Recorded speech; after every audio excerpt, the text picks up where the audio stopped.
The state of Florida today is a bastion of American conservatism, being home to some of the biggest names in Republican politics, from Ron DeSantis to Byron Donalds to Marco Rubio and, of course, President Donald Trump. But just some years ago, most people would have told you that Florida sat squarely in the swing state column.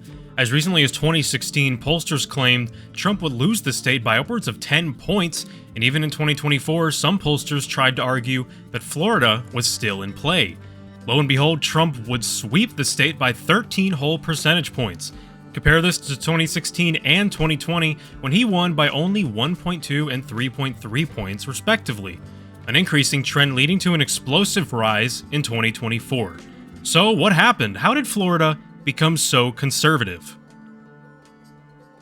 While it might be easy to point to the leadership of Governor Ron DeSantis as the big turning point in Florida's history, to understand the deeper changes in the state, we actually need to wind the clock back to the turn of the millennia, back when the state was under the governorship of Jeb Bush. Yes, that Jeb Bush. While many outside the state now know Jeb for his memeable performance in the 2016 presidential election, Jeb Bush's governorship marked a distinct shift in power within the state, breaking a long string of nearly uninterrupted Democratic rule with a line of Republican leadership that has continued unbroken for over 2 decades by this point.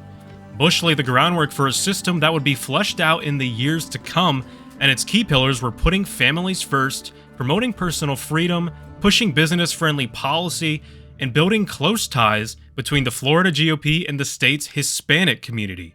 Low taxes, school choice, and responsible government secured support from Florida's middle class and suburban population.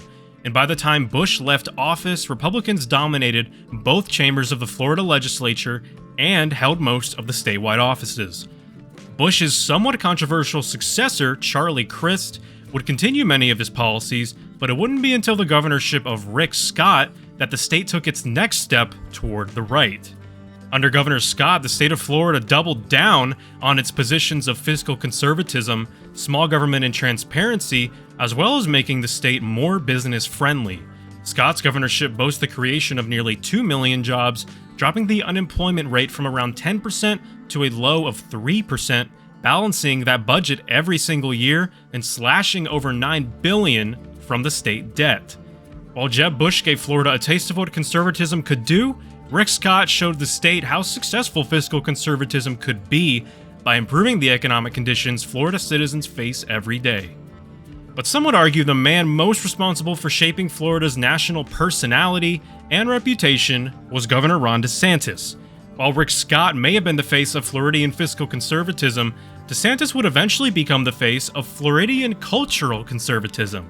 DeSantis took office at an extremely opportune time, riding the wave of Republican populism ushered in by the Trump presidency. DeSantis framed himself as being in lockstep with the president during his initial campaign, and upon victory, quickly went to work combating federal overreach within the state and what he identified as woke policies.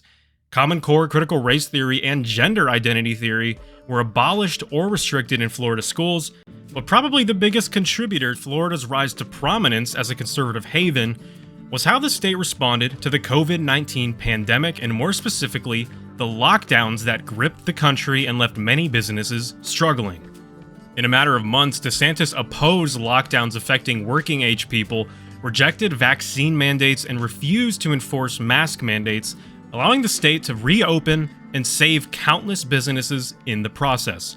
Conservative Americans across the country faced heavier restrictions during the pandemic, and they saw Florida as a boon, and the state attracted nearly 1 million new residents fleeing COVID lockdowns. DeSantis would eventually reframe this as Florida being a place for conservatives to escape Democratic, liberal, and woke policy in general.